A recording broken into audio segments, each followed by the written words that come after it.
My name is Sloan Whitaker, and I'm 38 years old. Competence doesn't swagger, it calibrates. At 12:01, the dishwasher slips into off-peak because I trained it 2 months ago. The last cell in my budget fades to green. The house, my house, deed and utilities in my name, breathes like a ship with ballast. No one thanks ballast until the hull tips. Lately, I've been listening for a creak. Caleb, 36, charming when it benefits him, was already seated at the dining table when I plated dinner. I slid the pan-seared salmon onto our bowls, settled opposite him, and waited for the ritual. One compliment, one self-report about alignment, one ask. He'd been seeing a therapist for 6 months, and every conversation now arrived, labeled like it belonged on a whiteboard. The compliment came. "You always nail the crispy skin, babe." The self-report followed. "I've been thinking a lot about flow, how families synergize." I forked a flake of salmon. "What's the ask, Caleb?" His smile was apologetic without regret in it. "Aubrey has an opportunity." Of course, his sister, 33, compass set to whatever points directly at other people's money. "She's launching a consulting firm, marketing and brand development," he said, like reading from a brochure. "She's already been networking, potential clients lined up, but she needs capital to, start properly." "How much?" I asked. "1 million. I laughed. Couldn't help it. A sound like a window snapping in a windstorm. "No." "You didn't even—" "No." He inhaled, injured. "This is family. We help each other. Your company is doing well. You can afford to help." My company's assets are not a cash machine, and even if they were, $1 million for Aubrey's consulting firm is a bonfire with better branding. He leaned back, tongue pressed to the inside of his cheek. "So you won't even consider it?" "There's nothing to consider." I set my fork down. "Do you want me to be polite, or do you want me to be clear?" "Sell some equity, or take a loan against the company," he said, voice steady, like he'd practiced. "Aubrey deserves a chance." I stared at him. "Are you serious right now?" "Completely. We're a team. Teams invest in the family." My fingers found my phone. "Let me call my lawyer." His eyes narrowed. "Why would you need a lawyer for a conversation?" "Because you just asked me to strip mine 6 years of work so your sister can cosplay CEO. I want to understand my options." I tapped Juliana Chen, my attorney, put her on speaker. She picked up on the second ring. "Sloan, what's up?" "Hypothetical," I said. "If a partner pressures me to liquidate my business to fund a relative's venture, how exposed am I?" "Not married," Juliana said, mind already sorting. "Cohabitation only. Your company was formed pre-relationship, yes?" "Yes, 6 years ago. 12 employees, profitable 3 years running, latest valuation around $4.2 million. "Then you're fine, but I'd still tighten the fences. We can talk asset protection tomorrow. 9 a.m.? "Done." I ended the call and met Caleb's stare. "That was humiliating," he said softly, "putting our business on speaker like that. You just tried to make my business your sister's business. We're even." He pushed away from the table, chair feet yawning against the hardwood. He didn't slam anything. He didn't have to. The quiet came back colder. Juliana's office was glass and order and coffee that tasted like it had career goals. She had the documents ready, as if she'd known I would call eventually. Maybe she had. "Your exposure is low," she said, tapping through a stack. "But low is not zero. People do foolish things when they feel entitled. Close the loopholes. We restructure an irrevocable trust, Whitaker Business Trust, owning the company. You remain trustee and beneficiary. The business is insulated from personal pressure, guilt trips, and future litigation theatrics." "How fast?" 3 days. Cost around $8,500. Worth it if we're living in a world where dinner is a term sheet. I signed. Not ceremonially, precisely, the way you fix a leak before the storm hits. On my way out, I texted Caleb. Meeting ran long, grabbing lunch, back by 2. He didn't reply. By evening, a hush had settled over the house that wasn't peace. He was on the couch, scrolling with intent, the angle of his phone screen vectoring away as I walked in. Old sign, oldest sign. "I talked to Aubrey," he said without looking up. "She was excited. She said thank you in advance." "Tell her not to waste the breath." He lowered the phone. "You really can't see past your bottom line, can you?" "My bottom line funds 12 salaries and 2 interns' tuition stipends. It's not bottom, it's foundation." He laughed once. Brittle. "You always make it sound noble when it's just money." "It's discipline." I set my bag down. Aubrey has had a dozen opportunities in 5 years. She never finishes anything that doesn't come with a VIP bracelet. She just needs a chance. She's had chances. She wants a shortcut. I paused. And you want me to finance it so you don't have to tell her no. He stood. You're twisting this. I'm translating it. We stood there, 2 feet apart and 5 miles away. He blinked first. Half, he said suddenly. What if it's $500,000? Do half now, half after her first client. Is this a negotiation or a dare? A compromise. He lifted his chin. You say you believe in accountability. Give her a runway. She doesn't need a runway. She needs a mirror. I exhaled. The answer's no at 1 million. No at 500,000. No at any number that starts with fantasy. The look he gave me then was one I didn't recognize. He'd used it on strangers. I hadn't realized he'd saved some for me. He grabbed his jacket. You're going to regret this. Is that a threat? It's reality. He slid on his shoes. Family remembers who helps and who doesn't. Builders remember who tried to tear down the scaffolding. The door shut with theater-level acoustics. The trust paperwork finalized on a Wednesday afternoon. My company, Whitaker & Kodu Software, now belonged to the Whitaker Business Trust. I was trustee. I controlled everything.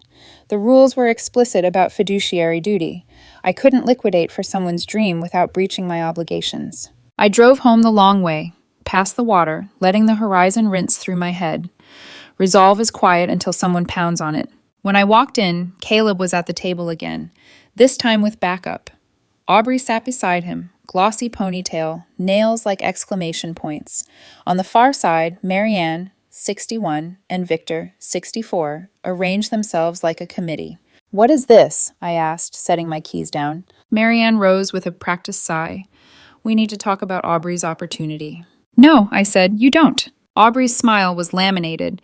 Sloan, this is going to be huge. I've already got momentum. If you come in strong at the start, it sends a message. It would send the message that I finance delusions. Caleb winced. Marianne clasped her hands. Dear, we're family now. We're not, I said evenly. Caleb is my boyfriend. I don't take fiscal directives from his relatives. Victor tried fatherly warmth. We're just asking you to be reasonable. I'm being responsible. You're mistaking the two on purpose. Caleb's jaw worked. Can we at least show you the plan? If there's a plan, a bank can see it. That's where plans go when they're real. Aubrey leaned back, offended. Banks don't understand innovation. Banks understand budgets. Do you have one, or do you just have adjectives? Silence spread out like oil. Caleb broke it, voice low. Last chance, Sloan. I looked at him, and the creak I'd been listening for finally spoke in a full sentence. I already made my choice, and I made it legal. Marianne blinked. Legal? The company is now owned by an irrevocable trust. Even if I wanted to give Aubrey a dime, I can't breach duty to the trust. This conversation is over. Aubrey's face cracked first. Caleb's followed. They filed out with choreographed offense. Aubrey whisper hissing, Marianne shaking her head like I'd failed an exam, Victor disappointed by a daughter he'd never had. Caleb lingered one step longer than the rest. You really just closed the door on family. I closed the books on theft disguised as love. When the door clicked, the house felt new, not safer, not yet, just honest. I poured water, stared at my phone, and waited for the next move. It didn't take long. 2 minutes later, my business partner, Owen Patel, called. Hey, heads up. Mrs. Ellison said someone phoned her claiming you're unstable and the company's in trouble. She asked if I'd heard anything. My throat cooled. Who called? Didn't say. Woman, confident. Said she was close to the situation. I told Mrs. Ellison we're solid and to forward any weird calls. I closed my eyes. The storm had arrived right on schedule. Log everything, I said. And Owen, send me the call timestamps. I hung up, opened a new note titled Firewall, and began to write. The first rule of storms is that they don't ask permission. They reorganize your furniture and demand you admire the new layout. By morning, my firewall note had timestamps from Owen. 3 client accounts reported concern calls the previous afternoon. Same script, same cadence, same insinuation that Whitaker & Company was wobbling because its founder was emotionally compromised. One of the callers was a woman. Aubrey had a voice like lacquer. At breakfast, Caleb arrived with a careful calm that sounded like somebody else's idea of maturity. He poured coffee into his favorite mug, a chipped one from a music festival we didn't attend together, and slid into the chair opposite me. I was up late thinking, he said. I want to propose a compromise. I buttered toast. We did that last night. Not the full million, he said, hands open, palms up like he was offering me something breakable. 500,000. Half now, half once Aubrey lands her first client. I'll handle the first-year oversight personally. We'll build in milestones. Risk managed. You rehearsed that. I respect how your mind works, Sloan. I'm talking to it. It's not my mind that needs convincing. I set the knife down. It's the math. He swallowed. You didn't even think about it. Because there's nothing to think about. I kept my voice level. The answer's no at 1 million, no at 500,000, no at any number that requires me to set fire to fiduciary duty. His face altered, something small and mean surfacing. You hide behind jargon when you're scared. I hide my money from people who think family is a password. The mug left his hand. It didn't fly. This wasn't impulse. He placed it on the counter like a stage direction, then shoved it. Ceramic shattered against the backsplash, coffee arcing and stippling the white tile like a crime scene in miniature. Look what you're doing to us, he said. No, I stood. Look what you're doing to you. He grabbed his keys and left before the coffee finished sliding down the grout. By 10, Owen and I had drafted and sent a calm, professional note to every client. Dear partners, we've learned that an unaffiliated party has made inaccurate statements about our company's stability. Those claims are false and stem from a personal matter unrelated to operations. All contracts are on track. Service commitments are unchanged. If you receive any concerning communications, please contact me directly. S. Whitaker, CEO. At 10:17, Mrs. Ellison forwarded a voicemail, a woman suggesting leadership volatility and asking if she'd felt any slippage in delivery. The number was blocked, but the cadence was unmistakable, Aubrey's laminate confidence, a script she thought made her sound like a board member instead of an arsonist. I called Juliana. We're moving from weather advisory to evacuation order. Document everything, she said. Get client statements. We'll send a cease and desist for tortious interference. If you lose any contract, we sue for damages. Do it. At 10:43, her paralegal confirmed the letter had gone out by courier to Aubrey's address and to Caleb's because Juliana had a gambler's instinct for who would pretend innocence later. At 11:02, my phone lit up. Caleb, I answered. Hi. You sent my sister a legal threat? His voice already at a sprint. She contacted my clients. She was trying to make you see reason. You don't get to spell reason with someone else's revenue. This is all because you're stubborn about money. The company is in a trust, Caleb. Even if I wanted to fund Aubrey, I can't without violating fiduciary duty. That's the point of a trust, to protect the business from coercion, including yours. Silence like he'd run face first into a window. You did this on purpose, he said finally. Of course I did. You asked me to turn 6 years of work into your sister's starter kit. I closed the door you kept trying to wedge open. I want us to work, he said. It sounded less like sentiment and more like strategy. But you're making it impossible. Us doesn't mean I go broke to keep you comfortable. He hung up. 2 minutes later, Aubrey texted from an unknown number. You'll regret this. I have receipts. No attachments followed. By noon, Marianne called my personal line. Sloan, dear, a cease and desist? For a family misunderstanding? I don't misunderstand arson when I smell smoke. You're overreacting. You know Caleb's heart is good. His hands are busy. She sighed the way some people pray. We'll try again tonight. Come for dinner. Let's talk calmly as a family. I won't attend an ambush with silverware. You're being cruel. I'm being careful. I ended the call.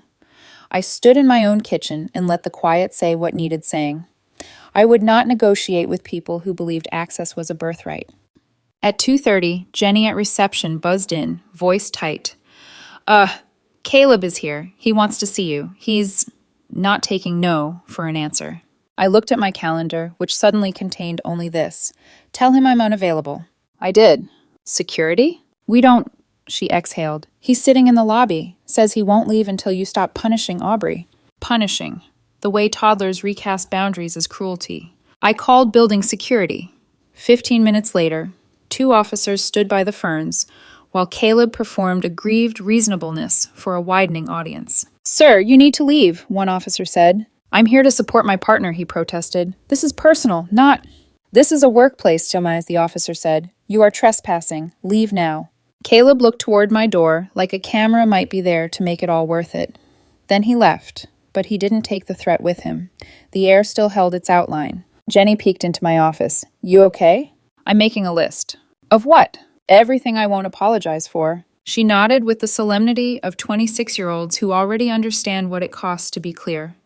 Juliana filed for a temporary restraining order against further interference with the business. Narrow, targeted, winnable. She liked narrow. Judges liked narrow.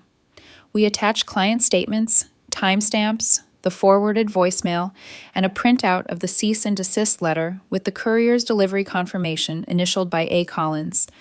Aubrey's hand curving into a heart over the Y. At 5, Victor appeared on my porch like a man auditioning for Stern but Fair. I let him stand there on the welcome mat that suddenly looked like a lie. I won't come in, he assured, as if he were doing me a kindness. I just want to talk. If it's about money for Aubrey, it's about Caleb. He rubbed the back of his neck. He's devastated, Sloan. He says you turned on him overnight. Overnight is when I signed the trust papers. The problem began long before Penn met Paige. He's trying to help his sister. He's trying to outsource boundaries to me. Victor's eyes flicked to the living room, to the framed floor plans, to the quiet order of a life that didn't apologize for its architecture. I was raised to believe family is everything, he said. So was I said. And someone always thinks that sentence means hand over your wallet. He grimaced. You're really not going to help? No. He stared like he was waiting for a softer version of the word to arrive. When it didn't, he nodded, something resigned entering his shoulders. Then I hope your company keeps you warm at night. It keeps my employees warm. 12 paychecks, 2 interns' tuition, vendors paid on time. That warmth radiates. He left without shaking my hand. By evening, the restraining order landed on a judge's desk. By morning, we'd have an answer. I cleaned coffee out of the grout like I was erasing a bad sentence from a draft. The house returned to its resting heartbeat. Outside, the wind shouldered the fence and moved on. At 9, Mrs. Ellison emailed again. P.S. 2 more calls tonight. 1 man, 1 woman. Same script. I told them both I was satisfied with your performance. Caleb again. A duet of sabotage, siblings harmonizing. I drafted a reply. Thank you. Please forward anything further, and then sat at my desk and stared at the framed sketch of my first office, a garage with optimism and a space heater. The sketch always made me smile. Tonight it steadied me. My phone buzzed. Juliana. Judge granted the tro narrow. Aubrey plus Caleb are barred from contacting clients, vendors, or employees. Serve by morning. Breathe.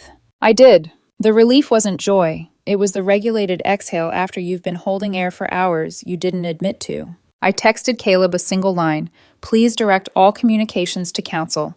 He replied with a paragraph about betrayal and love and how I'd chosen money. I didn't respond. Love weaponized is not love. It's leverage. At midnight, I took a crisp $100 bill from the safe and slid it into an envelope.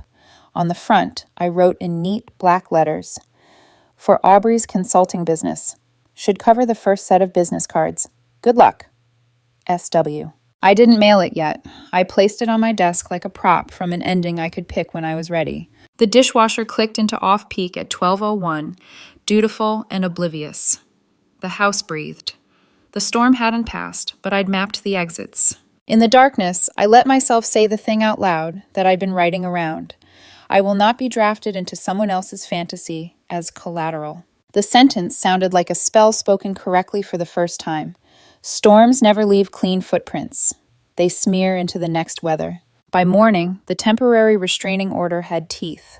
Aubrey and Caleb were legally barred from contacting my clients, employees, or vendors.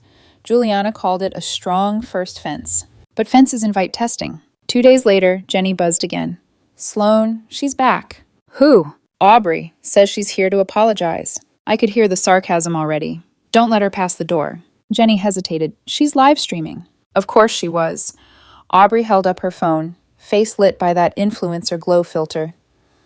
Just trying to have a reasonable conversation with my ex-sister-in-law, she told her followers. But some people hide behind lawyers instead of family. Security arrived before the hashtag did. The officer handed her a copy of the court order. She argued, filmed, cried on cue. When they escorted her out, the chat on her live stream filled with hearts and insults. Within an hour, my inbox swelled with notifications. Someone had tagged my company on social media. CEO refuses to help struggling family. I took screenshots, attached them to the case file, and wrote one calm email to Juliana. Documented. Harassment continues. Her reply came fast. Got it. Filing for permanent order. Ignore noise. You're winning quietly. That night, my mother called. You're on the internet, she said, tone flat. I noticed. They're painting you as cold. Truth never competes well with drama. A pause. Your father used to say family is an equation. Everyone adds or subtracts.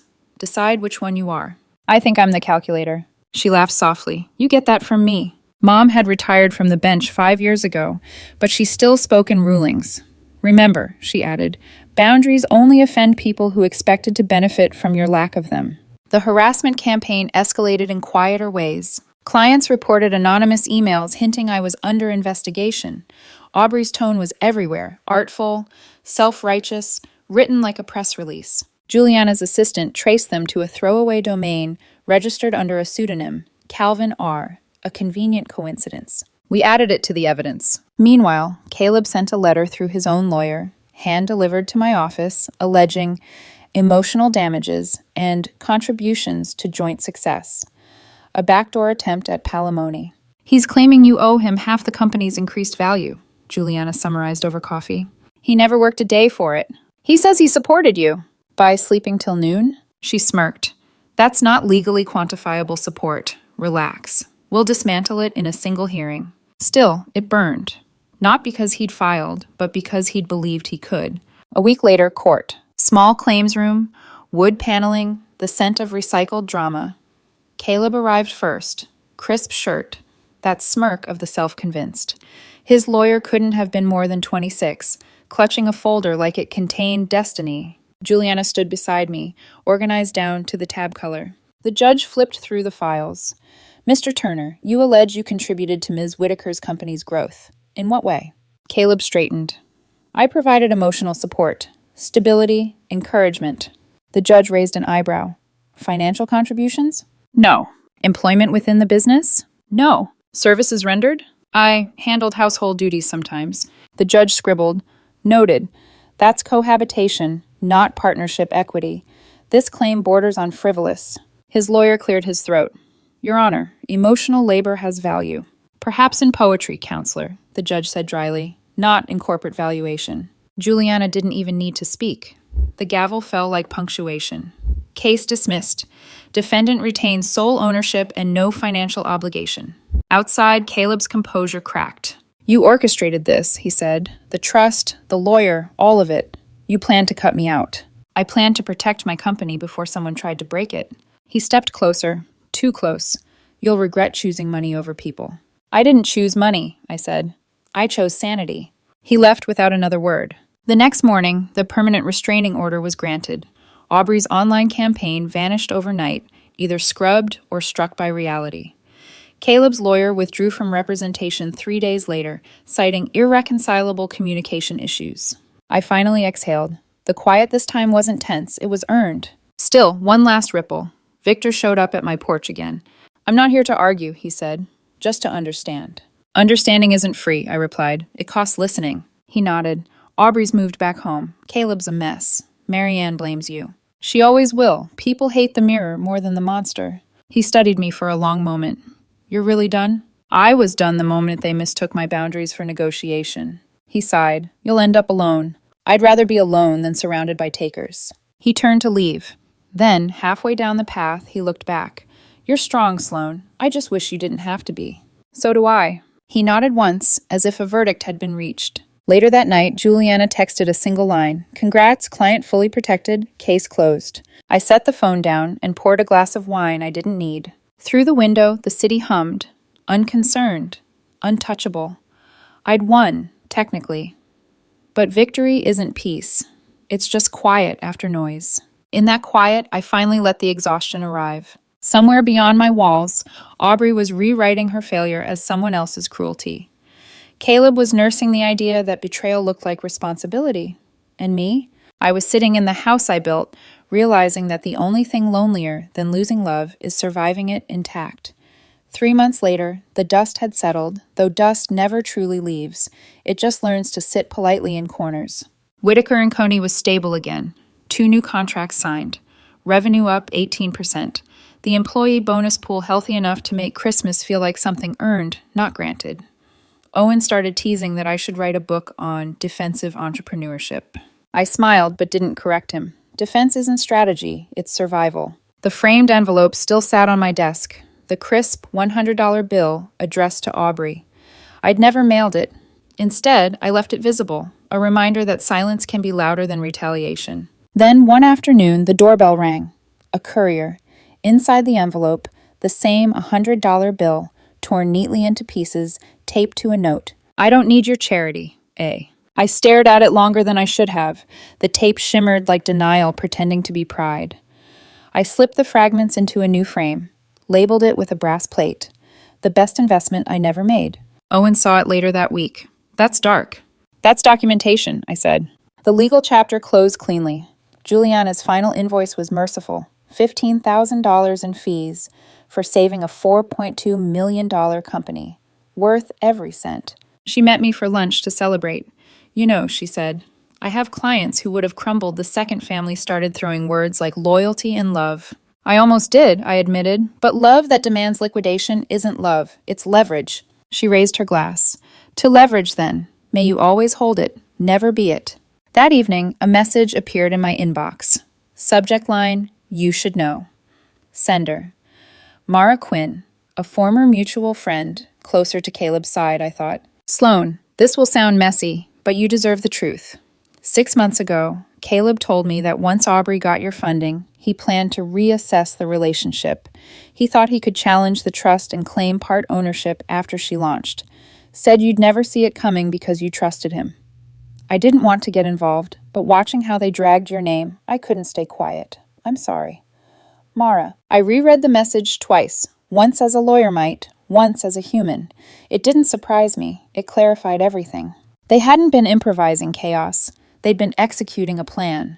A clumsy one, but a plan nonetheless. I forwarded it to Juliana for the file. She called 20 minutes later. Doesn't change the outcome, she said, but it proves what we suspected. It makes me wish I'd trusted my gut sooner. Most people confuse loyalty with debt, she said. You just paid yours off. A week later, Mom visited. She eyed the frame with the torn bill. Souvenir? Evidence. Of what? That saying no costs less than saying yes. She smiled. You sound like your father. I sound like someone who finally learned how to be alone without being afraid of it. She nodded, satisfied. Good. Fear was always the interest payment. On a gray Thursday, Owen asked if I regretted any of it. Regret the breakup? No. Regret the lesson? Maybe. He looked curious. Which part? That I had to learn it twice. Once when they asked, and again when they proved why I was right to refuse. He let out a low whistle. You always did like expensive education. It's cheaper than letting other people write my syllabus. Whitaker and Kodu kept growing. The trust held firm. The employees I'd fought to protect were thriving, some saving for homes, others sending their kids to school. That was the warmth Victor said money couldn't buy. He was wrong. It wasn't money. It was stability distributed. Sometimes at night, I still thought of Caleb. Not with longing, just curiosity, the kind you feel about a place you once lived but would never revisit. I hoped, in some muted way, that he found something worth building without needing to take it from someone else. Aubrey? Last I heard, she was back at her parents', working part-time at a boutique, occasionally posting motivational quotes about resilience. I clicked one of her posts once. Sometimes rejection is redirection. She wasn't wrong. The dishwasher hummed into off-peak at 12:01, like it had from the beginning. I stood in the kitchen and let the sound fill the space between then and now. Competence doesn't grandstand. It hums, steady, quiet, untouchable. Everything I built was still mine. Everything they wanted me to lose had become proof I was right to protect it. I glanced at the framed, shredded bill. The brass plate caught the light. Some people want handouts. Some people want to build. Know the difference. Protect accordingly.